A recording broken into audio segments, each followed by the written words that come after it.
1822, Porto Alegre se torna cidade, com 12 mil habitantes. A matriz não concluída, o Palácio do Governo e a Santa Casa de Misericórdia eram os maiores edifícios da nova cidade. Este começo do século, né, foi de uma atividade em arquitetura, principalmente uma atividade colossal, enorme. Então, o prédio do município, o Palácio Municipal, Correios Telégrafos, Delegacia Fiscal e as faculdades de Engenharia, Direito e Medicina. Especialmente Direito, que é um dos prédios mais bonitos que tem em Porto Alegre. Né? Assim foi o começo do século. Depois o desenvolvimento maior, né, começa já com a nova Segunda República, 1930, né, a Revolução, e começa também Porto Alegre a inchar pela vinda do pessoal do interior. Porto Alegre foi crescendo ao longo do século XIX, mas já desde 1794, Porto Alegre tinha sua primeira aula pública. Hoje nós diríamos escola pública. E ao longo do século passado, Porto Alegre foi tendo aos poucos adaptações progressivas às suas necessidades urbanas. Por exemplo, o fornecimento de água, que é a primeira coisa vital. Evidentemente, a água do Guaíba, que é um dos fatores que levou os imigrantes a se mudarem para as margens do antigo Rio Guaíba, que hoje ninguém mais sabe direito o que é. Mas, em todo caso, se mudaram para ali exatamente em função disso. O abastecimento de água vinha do rio, mas, o que é muito importante, só em 1866 é que foi proibida a venda de água do Guaíba e começou o serviço de água encanada. O serviço de esgoto, ele foi mais antigo ainda num certo sentido, na medida que dependia do escravo. O escravo era a rede de esgotos da casa, posso dizer assim. Mas esgoto no sentido moderno da palavra só começa em 1913. E mais ainda, a iluminação pública. Em 1874 começa a iluminação a gás. No final do século XIX também começa o transporte público. Inicialmente era feito em calessas, hoje diríamos táxis. Aí depois aparece o bonde puxado a burro, balançando nos seus trilhos. Claro que mais tarde veio o bonde elétrico com os trilhos e que só foi desativado em 1972, que já é um fato da história recente. Também ligado a essa progressiva urbanização de Porto Alegre, e contando também a história dela, há a questão das fontes. Onde hoje a rua Jerônimo Coelho, por exemplo, havia fonte pública, onde se buscava água. Era uma outra forma de abastecimento de água. Claro que as fontes públicas perdem o sentido com a canalização da água. E esse local aqui, onde nós estamos agora, era o verdadeiro, digamos assim, cérebro de Porto Alegre. Por que eu estou dizendo isso? Porque aqui vocês têm, bem próximo, dirão vocês, a catedral. Mas ela não era assim. A antiga igreja de Nossa Senhora da Madre de Deus de Porto Alegre, da primeira freguesia, depois vila, depois cidade, era uma igreja em estilo barroco pobre. Hoje esse tremendo monumento que procura imitar renascimento italiano, com cúpula de Miguel Ângelo e tudo mais, embora a cúpula seja Miguel Ângelo. Palácio do Governo, que passou a ser esse que vocês conhecem hoje a partir do governo Borges de Medeiros. Havia uma antiga assembleia, que hoje é um prédio cor-de-rosa ao lado do Palácio Piratini. E na metade do século XIX, nós vamos ter também a construção do Teatro São Pedro. Quer dizer, aqui vai ser uma espécie de centro cultural, centro religioso, centro político, centro administrativo. E na frente, o Largo da Matriz. Vocês dirão, praça? Não. Antes das praças de Porto Alegre se chamarem praças, elas tinham o nome de largos. E o Largo da Matriz era todo cercado, com cerca de ferro. Quer dizer, algo que também não temos mais. Isso aí tudo pertence à história da formação de Porto Alegre como cidade. O hoje centenário Mercado Público foi inaugurado em 3 de outubro de 1869. Foi o primeiro prédio de alvenaria a ocupar um quarteirão inteiro. Outros prédios importantes contam a história da cidade. A Biblioteca Pública, o Teatro São Pedro, o Museu de Arte do Rio Grande do Sul, o chalé da Praça 15, que data de 1885 e é, até hoje, um tradicional local da cidade.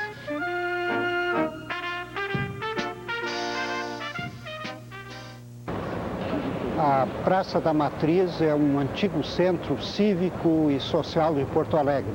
Aqui se reúnem os poderes religiosos com a Igreja Matriz, o Palácio do Governo com o Poder Executivo, o Palácio Farroupilha com o Legislativo e o Palácio Judiciário com o Poder Judiciário. Além disso, o Teatro São Pedro, que desde 1858 acompanha as atividades culturais de Porto Alegre.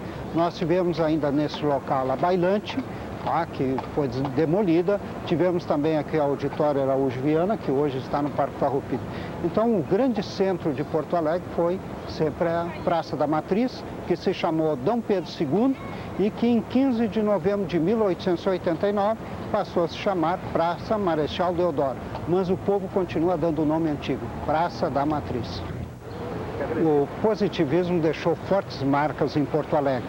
O prédio da Biblioteca Pública, a Intendência Municipal, que hoje é chamada de Prefeitura Velha, o Palácio Piratini e esse magnífico monumento feito pelo Décio Vilares e inaugurado em 25 de janeiro de 1913. É formado por uma pirâmide de base quadrada que representa o positivismo, tendo na parte superior um globo e a República que ilumina todo o globo. Na face oeste aparece o Júlio de Castilhos, quando jovem, propagandista da República. E na parte da frente do monumento, Júlio de Castilhos sentado, no ato de se levantar, após ler um escrito de Augusto Conte para pôr em prática na sua administração. Por cima dele, o civismo abre a bandeira, enquanto que ao lado, a coragem, com um dos olhos vendado, aponta para frente, que todo político deve ser ousado, deve ter coragem. Enquanto que a prudência detém a coragem, ao mesmo tempo que aponta para o chão, onde está o dragão, que simboliza todas as tentações, e aliás são muitas que os nossos políticos sofrem. Só que esse dragão aqui é o símbolo do Brasil Império. Depois, no outro lado, nós temos Júlio de Castilhos como patriarca, como um velho, e na parte de trás do monumento, um gaúcho a cavalo, simbolizando uma nova ordem social imposta pelo positivismo. Esta ordem social, ela vem de cima para baixo. É um Estado policial, em que a função do Estado é manter a ordem para que o progresso venha naturalmente. Porto Alegre é rica em espaços verdes. O mais importante, o Parque Farroupilha, chamado de Campos da Várzea nos tempos passados e depois Campo da Redenção, foi doado à municipalidade pelo governador Paulo José da Silva Gama para ser o pouso das carretas que vinham do interior. Em 1934, toda a área foi preparada para a grande exposição do Centenário Farroupilha. Desde então, ostenta a beleza que se pode admirar até hoje.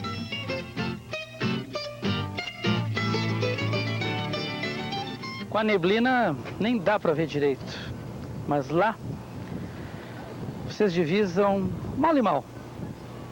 Um verde, e aquele verde é talvez o recanto mais simpático de Porto Alegre, o seu Parque Farroupilha. Não é o único parque que Porto Alegre tem, evidentemente. Tem Parcão, tem o Parque Marinha do Brasil, que é próximo de onde nós estamos, mas sem dúvida o Parque Farroupilha é o mais simpático por uma razão muito simples. É o que tem mais tradição, é o que pertence à história de Porto Alegre, é o único que pertence à história de Porto Alegre. E como é que nasceu esse parque? Nasceu de uma doação.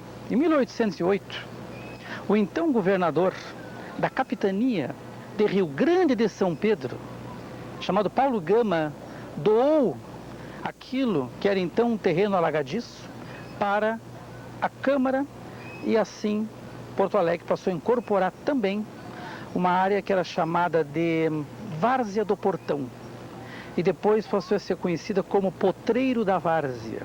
Potreiro, por quê? Por uma razão muito simples. As carretas que vinham a Porto Alegre tinham ali o seu ponto de estacionamento.